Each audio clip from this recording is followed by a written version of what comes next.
What up, y'all? Welcome to episode 19 of Figureoutable. In today's episode, I'm going to use you guys as the readers of my own internal journal. I'm going to start to share on this podcast some experiences that happen in my professional or personal life, and as they relate to you, potentially, is where you're going to find the value. So we'll start right off with, I think, the most important thing that I've learned in the last 6 months in sales is acting like the owner. Now, there's two ways to do it. One way is to do it with integrity, and that's a little bit harder to do. And the other one is to just lie and tell people you're the owner. So let's get this thing straight. I am not insinuating that when you work at a job, you should tell anybody you're the owner if you're not. Honestly, even if you are the owner, there's a lot of benefits to not telling that to people because it creates leverage in your relationship. But what I mean by this, as it relates to sales, when you speak to a client on the phone or a prospect, are you talking to them in a way where they think they have to climb the ladder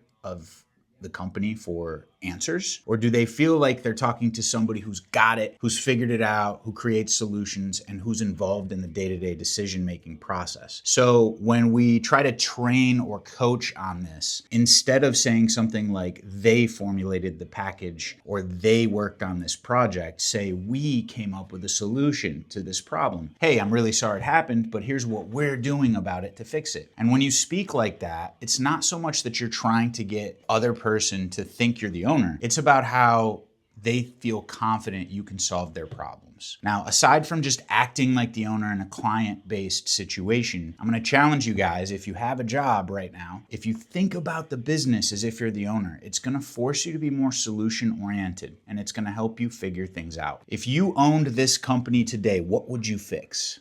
I really like to see from my employees that they talk about the company that they work at as if they're a part of it, as if they're a part of the team, and as if they have some future plans with the company. It tells me that they're invested. It tells me that if I put my effort into them, it's going to result in growth. But when I can tell somebody's like, no, it's just a job, I clock in, clock out, I check out mentally while I'm here, I'm not going to pour effort into you. And that's the unfortunate part. Over the last 10 years, I've managed many people. I've hired and I've fired and I've trained. And one of the things that I look for is that attitude of ownership. A person who has that is going to outperform the person who doesn't have that and puts the problems or the solutions into the hands of others. I'm going to ask you a question. When something goes wrong on the job, are you the person who places blame or do you fix? Which person you might be, if you can think of the last scenario of a problem that you had, is really going to determine your success in life and your future. The result of this exercise is that you know you're the person who blames. I can tell you right now, you're not creating a solution, but the person who goes and solves the problem, fixes the problem, and creates a system to prevent it from happening, that's a successful person. And whether or not your employer today values that in you, it's a tool and a skill you should carry with you for yourself. It's not so much about serving the needs of the boss. We're not trying to get you to simp for your boss who makes $100 million a year so you can work 80-hour weeks and not get valued. That's not what I'm saying here. This isn't some capitalistic bullshit podcast where I tell you guys to grind yourself to the bone for an organization that doesn't value you. What I'm talking about here is the habit that you instill in yourself to be excellent. That's going to serve you no matter where you work, whether you're valued or not. And it's literally just down to this one principle. Is it the right thing to do or not? The right thing to do is to accept responsibility, to solve a problem, to fix, and not to blame. Blame is BS. It's not valuable. Whose fault it is only as valuable as identifying how a problem happened. But the who is not important. The system is. Think about your job right now. If you owned the business today, what would you change immediately?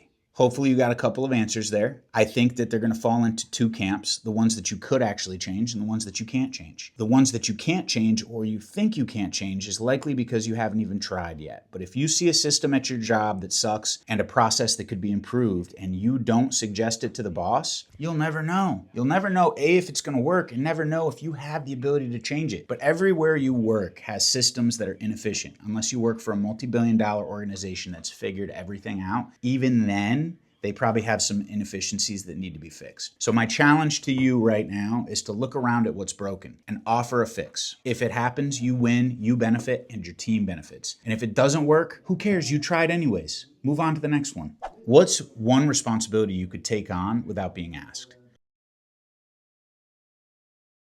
Everything is a test right now. So if you take on that additional responsibility and you find out that not only does your boss not notice it, but they don't quite care when you bring it to their attention, you're working at the wrong company, but you're doing the right thing. You want to do the right thing and work at the right company. You don't get to work at the right company if you do the wrong thing at the wrong company. You create a pattern that ensures that you're never going to move up in this world. And that's a terrible place for you to be. And honestly, it makes the world a worse place. We are all on a boat in life together. Literally all of us. We share. It doesn't matter if I'm a billionaire and Anthony is worth $10. He's on the boat with me. And so we have to paddle together. And as soon as I can help Anthony be more successful, more enthusiastic, and more positive in his life, he's going to row better. And that means the boat that we share is going to sail straight and not into the rocks. But right now, we're going into the rocks every single day because many of the people that have an oar in their hand don't know how to use it, and we're not helping them grab it right. Okay, so I want to pivot into the next subject here. Again, it starts off in sales, but it's applicable to life. When I'm coaching my sales team, I explain to them that if you talk to 100 buyers, they all have different personalities. And if you approach them with who you are as a person, you think you're being genuine, but you're actually setting yourself up for failure. Your current personality is only meant to work with 10 out of 100 people. And as soon as you learn how to mirror, which is borrowing traits from the other person, or changing your tone in your voice, or changing your personality, discussing different hobbies or interests, that is going to open you up to a larger portion of those 100 buyers. In life, we settle on whatever personality that we have. And we think that this is who I am and I need to be true to myself. And we forget that ourselves are changing every single day, and they're supposed to. There's a phrase that basically the day you stop learning and growing, you're already dead. I think many people end up in that spot when they're still in their 20s or 30s or 40s. And we see it most in older people who seem to get more stubborn with age. So my challenge here, again, I do that a lot with you guys, is to step it up and learn how to be a different version of yourself.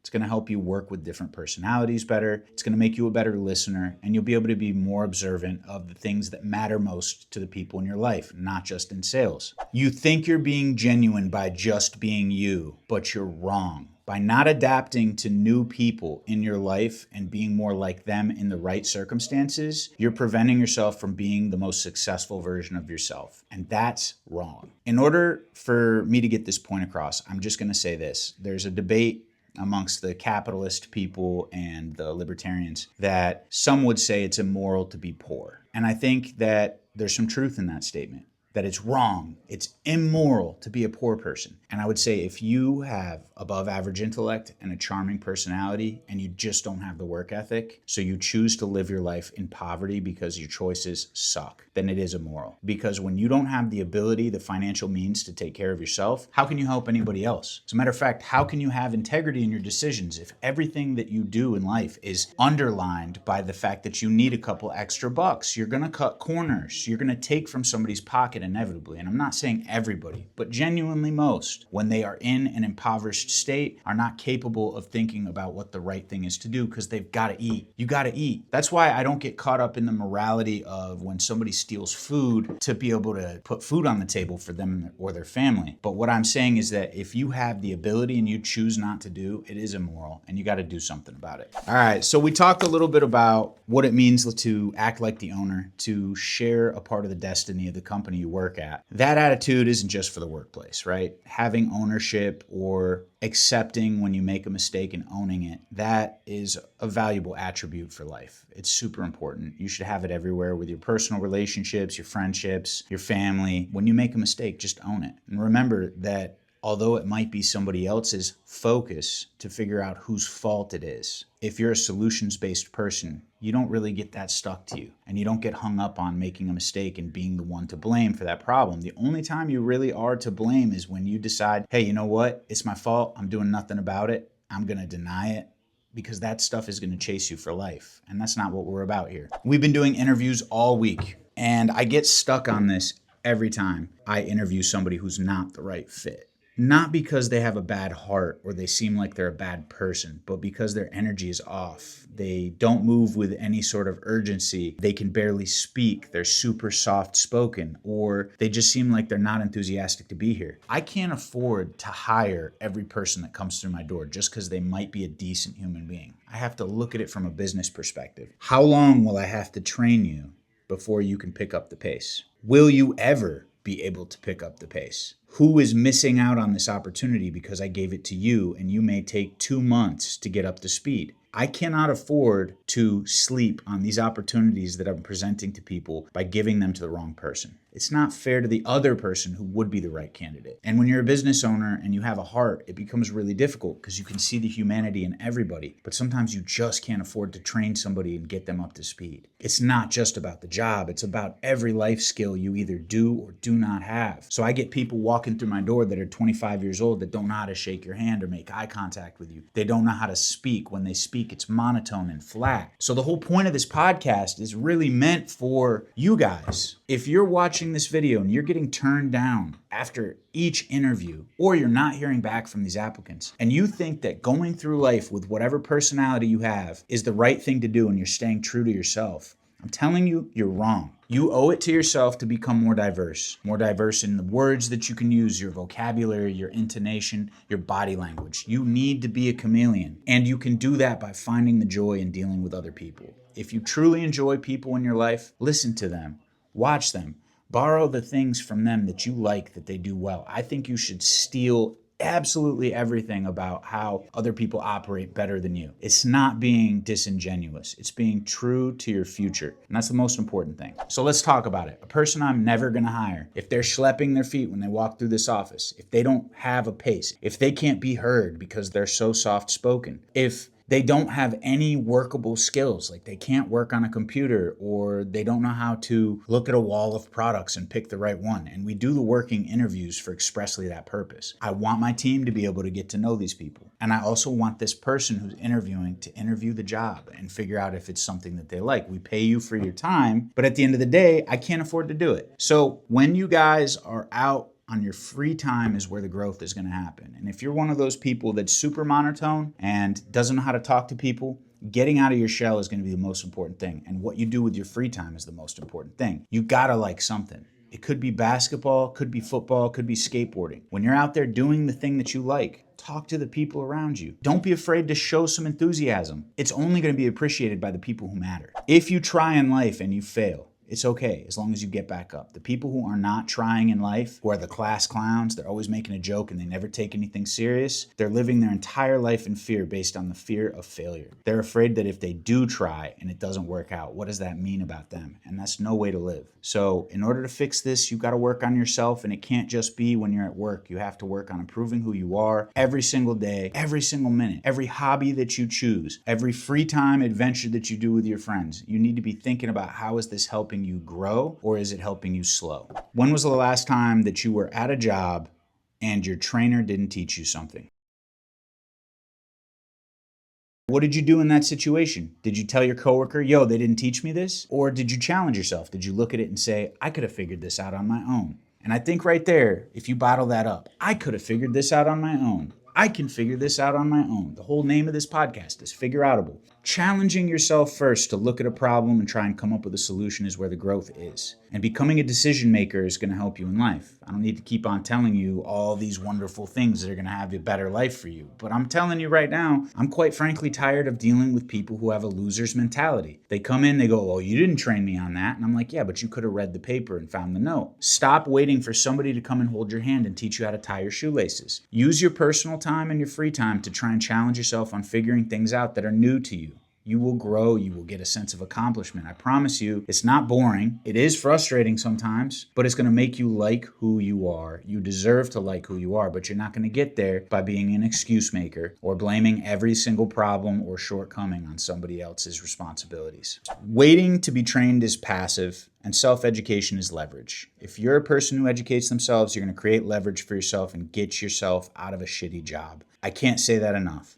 If you bring value and you cultivate your skills, you'll be able to find better opportunity. You still need luck. All of us have it. All of us that got anywhere in life had luck. We may not want to admit it. We may want to say that it was all hard work, but it's hard work and luck. And when those two converge is when you get into a better place. I'm going to challenge you with this question. What is one thing this year, we're in February of 2026, and we've only been through a couple months. What is one thing that you've learned this year outside of what you do in work? Chances are you might say nothing. That's okay. I can tell you that right now. But don't make that the answer at the end of this year. If you didn't try and learn how to do a new exercise at the gym, if you didn't try and learn another language, if you didn't try to learn how to paint or pick up a hobby, how are you living life? Like, what life is that going to result in? It's not going to be a happy one. I'm spending time right now between two businesses, and most of my day is mapped out for me. I get up early, walk the dogs, bring one of them to my kava bar, then I go straight into the office. I work, then I hit the gym, then I go back to the kava bar. And when I'm at the kava bar, I'm not actually enjoying my time necessarily because I'm working with the customers, making sure they're enjoying themselves, and I'm helping out with some administrative duties or others while I'm there. I get home at 8 o'clock, I go to bed early, I rinse and repeat. And the sad thing is, as much as I'm urging you guys to pick up some hobbies and do some fun things for yourself that push the boundaries of growth, is that I'm not able to do that right now. But we're just in grind mode. And once we're up over the hill, we'll be able to go back at it and do things that bring fulfillment in a soft way. Painting, playing a musical instrument, learning a language, whatever the case may be. Learning public speaking. All of those can be your options. And if we're in February right now and you haven't done anything or even thought of doing anything, when we get to December and people are talking about their New Year's resolutions and asking you what you did in this entire year, you're going to be disappointed in yourself. Say you work a job that sucks. What would happen if you studied the industry that you're in for 30 minutes a day? What would happen? I have a feeling that if your manager, the person above you, is actually breathing, living, and receptive in the slightest, if they saw that you were trying to learn more about the industry, they would promote you. What does that mean? You might get more money, right? You might have a better work schedule. You might be able to have work-life balance because maybe you don't have to work that second job. 30 minutes a day, do you think you have that? I think you do. I have a feeling that right now you're probably spending anywhere from 2 hours to 4 hours scrolling on your phone every single day. If you took 30 minutes of that time to learn something new, it'll work out. All right, so the last point I'm going to make as we close this episode down is that comfort is a terrible career strategy and it's a terrible life strategy. You might be saying, dude, my life sucks right now. My jobs suck. I don't make enough money. I don't have any comfort. And I would agree.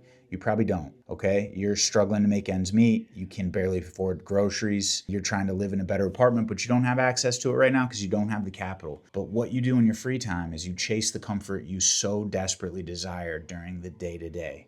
You don't get any comfort during the day. You work and you're miserable and all this stuff, and that's terrible, right? That's not fine and dandy. But when you get home, you're chasing entertainment. You're chasing dead time for your brain to slowly degrade. It's a really bad strategy, guys. You don't get to change a strategy without addressing tactics. And so when I told you about 30 minutes a day to learn your industry, 30 minutes a day to learn a new skill, that's a tactic. And that's carving away at the time that you're already wasting on social media or in front of the television or playing video games. And I promise you, if you take me up on this offer and give something 30 minutes a day, you will have a better life tomorrow. You're avoiding skills because they're uncomfortable. You're probably staying at a job because it's safe, not strategic. And if you stay in this environment for another 5 years, what does your life look like? Will you make that much more money? Will you learn that much more? Are you even focused on learning? You may not be. 5 years from now, you're going to be 5 years older, and you're going to be 5 years more resentful that you didn't make the change or change up your tactics. I know you can do it. Big change comes in small steps, uncomfortable as they might be. As always, appreciate you watching this video. Have a great day.